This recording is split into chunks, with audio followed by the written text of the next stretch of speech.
Ելենա Արշակյանի «Ծովաչքերի պատճառով» սերիալի նկարահանումները շարունակվում են, ամենաթեժ ու հետաքրքիր սերիաները դեռ առջևում են։ Հեռուստադիտողներն անհամբերությամբ սպասում են տեսնելու, թե ինչպիսի հանգուցալուծում է լինելու հեռուստասերիալում։ Հեռուստադիտողներին ամենաշատը հետաքրքրում է, թե երբ են վերջապես Գոռն ու Սառան միասին լինելու։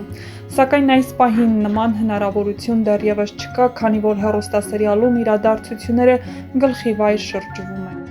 Դիանան հայտնաբերում է Միսակի անշնչացած մարմինը, սակայն Դիանան մենակ չէ, նրան հետևում է Գոռը, քանի որ նա փնտրում է Սարգսին,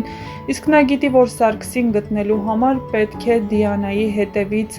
գնա, քանի որ ինչ-որ մի ժամանակ նրանք կհանդիպեն ու նա կպարզի, թե ինչու է Սարգիսը տվել Արմանի անունը։ Սակայն ինչպես ասում են, խորամանկաղվեսը երկու ոտքով է թակարդն ընկնում, Դիանան գալիս այն պահին, երբ Միսակն անշնչացած է։ Արդյոք Դիանան կվերցնի իր վրա սպանությունը, թե կմեղադրի Գոռին փրկելով իր կաշին, ցույց կտա ժամանակը, այնպես որ ամենահետաքրքիրը դեռ առջևում է։ Արմանն էլ փորձում է ամեն կերպ հեռու մնալ Էլկայից, քանի որ Սարոյանը նրան խոստացավ, եթե մոտենա Էլկային, ապա նրա հայրը խնդիրներ կունենա։ Արմանն էլ ամեն ինչ անում է, որպեսզի Սարոյանն իրեն վատ չզգա, քանի որ նա Սարոյանին ընդունում է։ Եվս մի ուրախանալու առիթ ունեմ, այսօր քանի որ չունեմ նախորդ սերիաներից ոչ մի տեսարան, կարողացա հագուստիս հետ զուգահեռ փոխել նաև վարսերից ձևը, սանրվածքս, այսինքն Սարայի սանրվածքը։ Ու քանի որ ռեժիսորս շատ հավանեց, ասաց, որ շատ գեղեցիկ է, ես ավելի ուրախացա։ Միշտ կլինեմ այսպես արդեն։ Իդեպ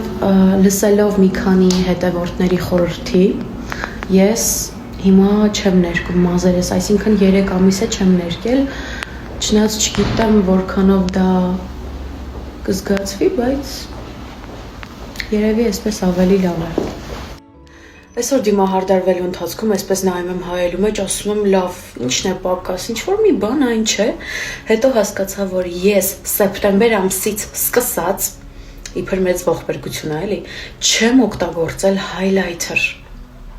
կապված նկարահանումների հետ, դե չի կարելի, ու ինչ եմ ուզում ասել, այսօր այդ բոլոր ամիսների տեղը հանել եմ, ու եթե հանկարծ փողոցում տեսնեք, որ ինչ-որ մի լույս կուրացնում է ձեր աչքերը, իմացեք, որ իմ հայլայթրի փայլն է։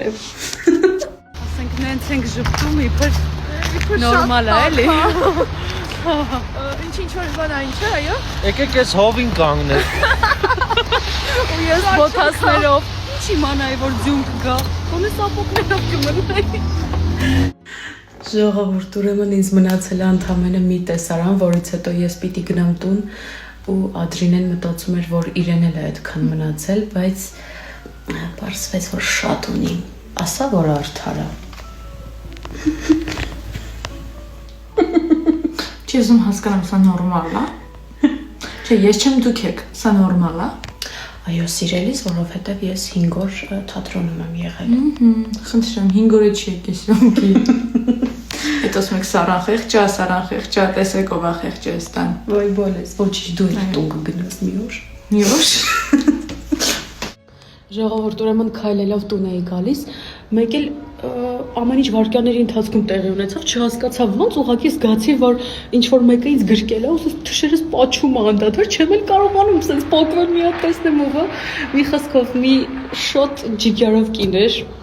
այնքան պաչեց, նենց բաներ ասեց, անկեղծ ինձ 3 տարեկան երեխա է զգում, որովհետև երեխու պես սիրում էր։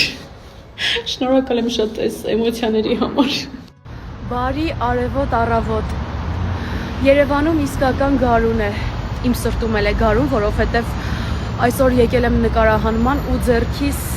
ոչ մի տոպրակ չկա։ Առավոտից մինչ երեկո նկարահանումներ են լինելու, բայց ես ունեմ ընդամենը 1 տեսարան, գնամ խանգարեմ ու հետ գնամ տուն։ Ժողովուրդ, իրականում երբ Երևանում տուն էի փնտրում, դե նայում էի, որ այն վայրին մոտիկ լինի, որտեղ հիմնականում նկարահանումները կատարվելու են, բայց այս 5 ամիսների ընթացքում երևի ընդամենը 2 անգամ եմ ոտքով եկել աշխատանքի,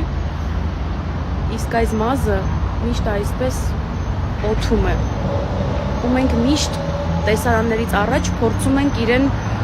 սանձել։ Չի ստացվում։ Դե լավ, գնամ խանգարեմ։ Բարի օր բոլորին, նկարահանումները շարունակվում են։ Տեսեք, Էման գնում է։ Այն մարդը, ով քիչ չի, դուք թխվածք եք ուտում։ Հետո այդքանը տեղադրել եք ստորիում։ Չեք մտածում, որ ես կտեսնեմ։ Բացարձակ չէինք մտածում, որովհետև մենք առավոտը ժամը 9-ից նկարահանում ենք, ուր ես աղջիկ, գայր ու տեիր թխվածքը։ Ես հենց դրա համար եմ եկել։ Ես չեմ կռիվանում, ես ընդհանրապես չեմ կերել։ Այսօր գիտես ինչ էի մտածում։ Օրինակ մենք որ առավոտյան ճամպրուկով դուրս ենք գալիս տնից ու հետ գնում, հարևաններն ինչ են մտածում։ Իմ հարևանները վաղուց սովորել են։ Իսկ ես նոր եմ տեղափոխվել այդ շենք։ Երևի մտածում եմ, որ կամ իմ հայրական տունն եմ լքում ամեն օր, կամ բաժանվում Գնում եմ հարսը չեն ընդունում հետ են ուղարկում ճամպրուկով հետ անգամ։ բաժանում հետ եմ գալիս։ Իրոք հետաքրքիր է։